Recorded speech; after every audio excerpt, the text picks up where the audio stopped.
علی علی حق ہے علی حق ہے علی حق ہے علی علی جدھر حق ہے ادھر مولا، جدھر حق ہے ادھر مولا، جدھر مولا ادھر حق۔ کس نے مولا کائنات پر تبرہ شروع کروایا؟ کس نے ممبروں سے گالیاں کہلوائیں؟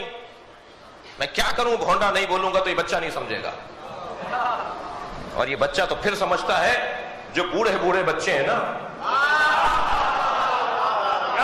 کس نے مولا کائنات پر ممبر سے گالیاں کروائیں؟ 80 سال تک مولا علی پر گالیاں ہوتی رہی ممبر سے۔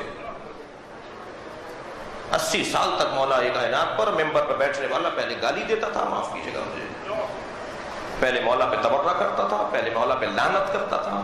مجھے معاف کریں گے، میں روکھے الفاظ میں بول رہا ہوں۔ سب و شتم نہیں سمجھ میں آئے گا اس بچے کو، سب و شتم کیا ہے، کیا کروں میں، اس بچے کو نہیں سمجھ میں آئے گا سب و شتم کیا ہے، مجھے بزرگ معاف کریں گے جی۔ 80 سال کے بعد عمر ابن عبدالعزیز نے، جو ایک بہتر حاکم مسلمین تھا، اس نے آ کر حکم نامہ جاری کیا کہ آج کے بعد علی پر تبرہ نہیں ہوگا، آج کے بعد علی پر لعنت نہیں ہوگی، وہ بھی جناب فاطمہ کی وجہ سے، وہ بھی جناب فاطمہ۔ ایک یہودی کو تیار کیا اس نے اور کہا کہ تم دربار میں آؤ گے، تمہیں داخل نہیں ہونے دیا جائے گا، تم آ کر شور مچاؤ گے اور پھر آ کر یہ کہو گے جیسے میں بلاؤں گا تو یہ سب کچھ کہو گے، سب کچھ اسے سکھایا۔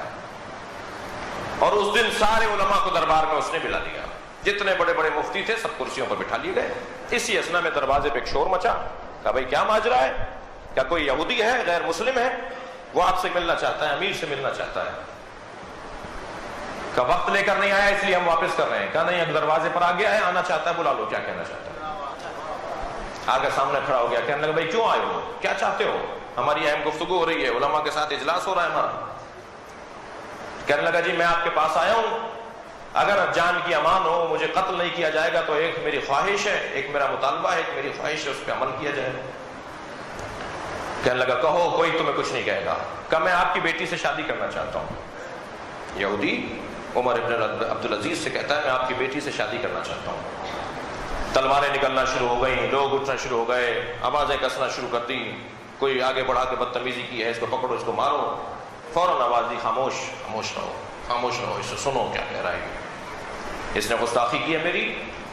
ایک یہودی ہے، مسلمانوں کے خلیفہ کی بیٹی مانگ رہا ہے، مسلمانوں کے امیر کی بیٹی مانگ رہا ہے، ایک غیر مسلم ہے جی۔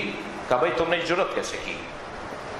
کہنے لگا مجھے تو بڑا حوصلہ دیا آپ لوگوں کے نظریے نے، آپ تو خلیفہ ہیں اور پیغمبر کے خلیفہ ہیں، جب پیغمبر اپنی بیٹی اسے دے سکتے ہیں جس پہ آپ لعنت کرتے ہو،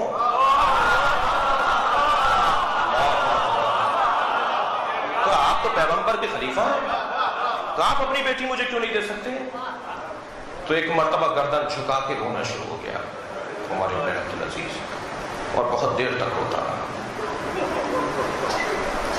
آواز دی سے کرسی دے کے بٹھاؤ، بٹھا دیا گیا۔ پھر اس نے ایک ایک کر کے مولویوں کی طرف، مفتیوں کی طرف دیکھنا شروع کیا، سب خاموش تھے۔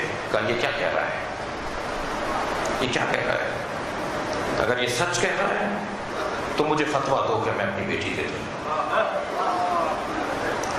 اور اگر یہ سچ کہہ رہا ہے تو پھر تم سے سوال ہے کہ تم علی پر لعنت کرتے ہو، تم علی پہ تبرہ کرتے ہو۔ علی کون ہے؟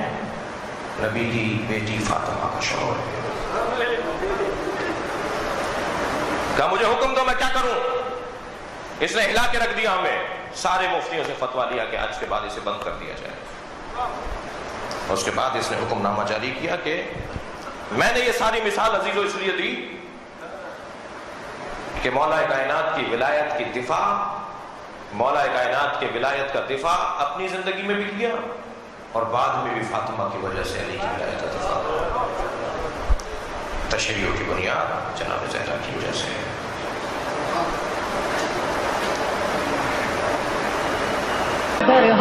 علی علی حق ہے علی حق ہے علی حق ہے علی علی جدھر حق ہے ادھر مولا، جدھر حق ہے ادھر مولا، جدھر مولا ادھر حق۔